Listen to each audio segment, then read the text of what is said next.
So they tell us Dorothy's story in The Wizard of Oz started out in Kansas. But we all know that Dorothy's story really starts in Grand Rapids, Minnesota, where Judy Garland was born and raised long before she became a famous actress. Now, the good folks at the Blandon Foundation urged us to take the time to properly understand rural Minnesota. And we learned a lot when we took the time to put boots on the ground. In the last 6 months, our team has visited or talked to people in Fergus Falls, Grand Rapids, Mankato, St. Cloud, Wilmer, and Worthington.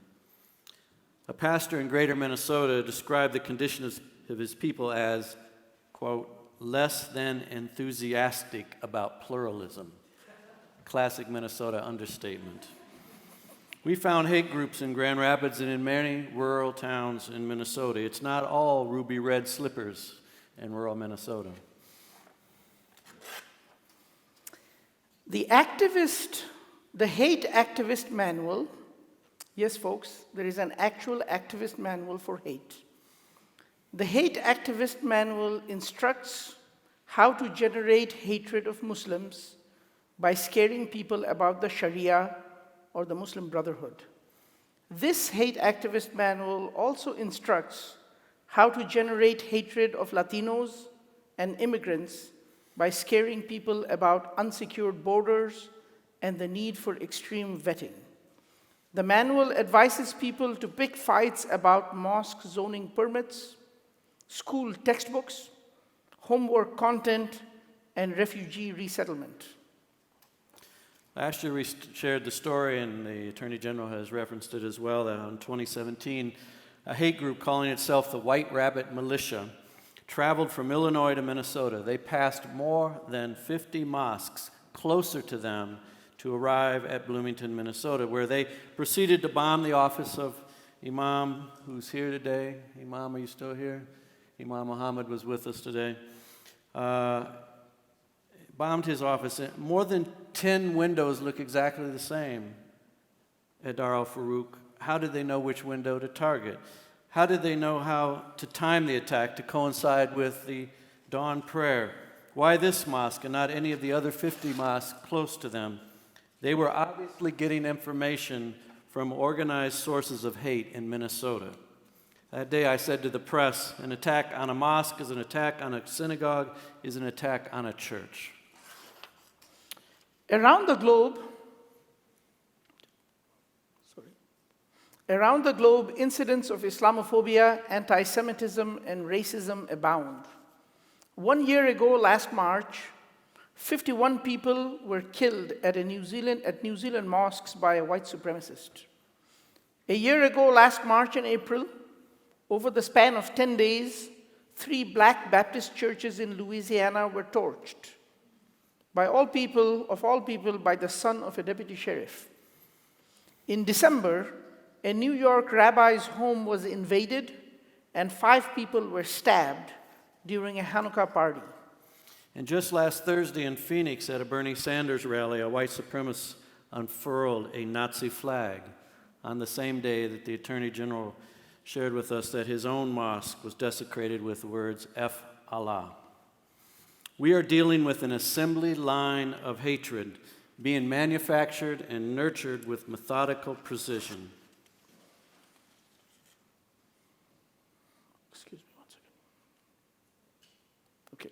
So the hate manual is explicit.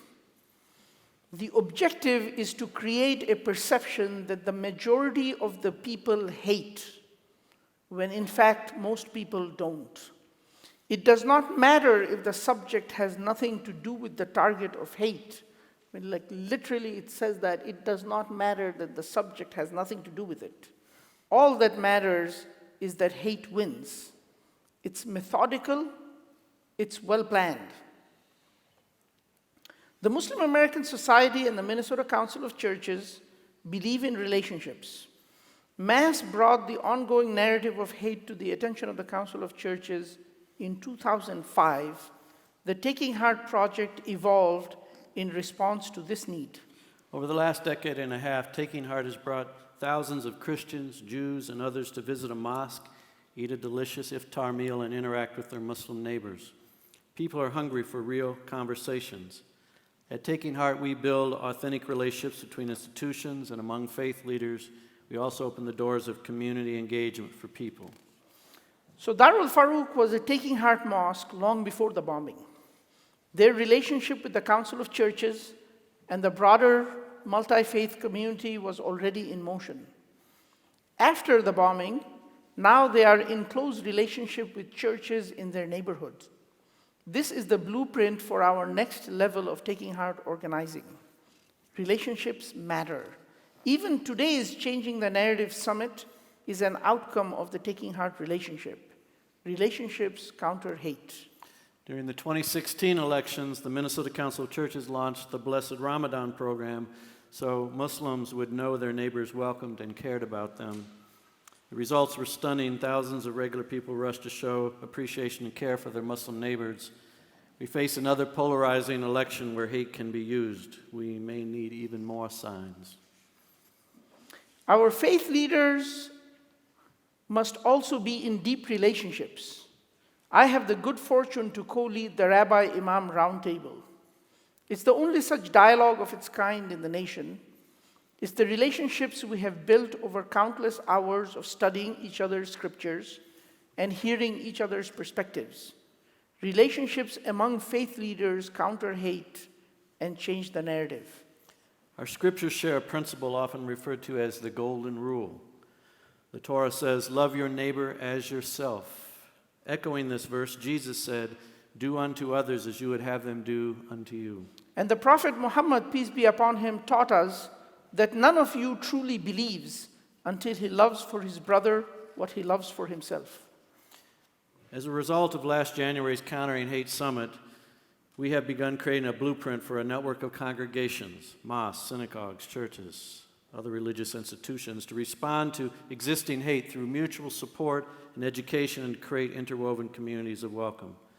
The mayor of Fergus Falls, who was hoping to be with us today, has reached out to us to begin some of this work there. And he says there's a network of other mayors that want to embrace this kind of connection and work. And it's not just the mayors.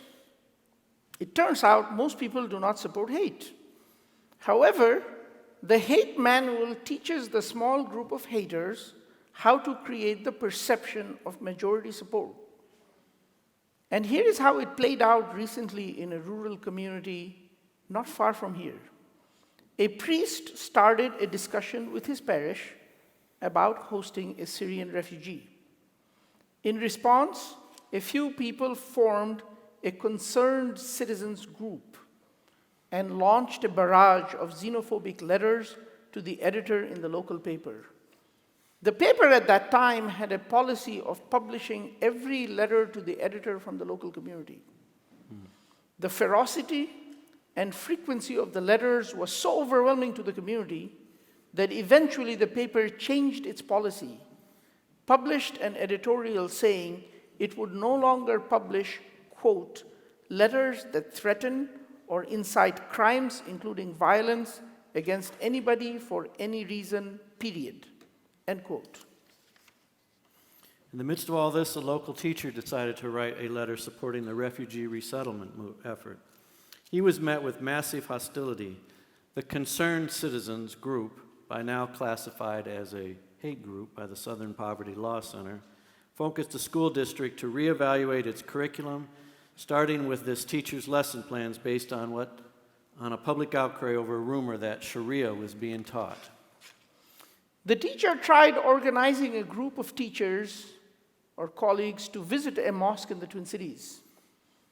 You know, every single colleague had a sore throat or kids' soccer practice on every possible visit date. You see, no other teacher wanted to be on the receiving end of similar hate. The teacher eventually left town, moved to the Twin Cities, but there are still others in that community continuing the fight for pluralism. See, the good people who are ready to counter the hate groups in their communities are not well-resourced and often don't know how to fight back successfully. This is why we need the partnership of foundations to engage in authentic base building, as we heard earlier. Today, our focus is on inviting the philanthropic community into a stronger partnership with those of us at the front edges of this work, many of us in the faith community. We invite you to join us in walking the path of the Golden Rule. Help us build a network of allies from all our communities. Thank you.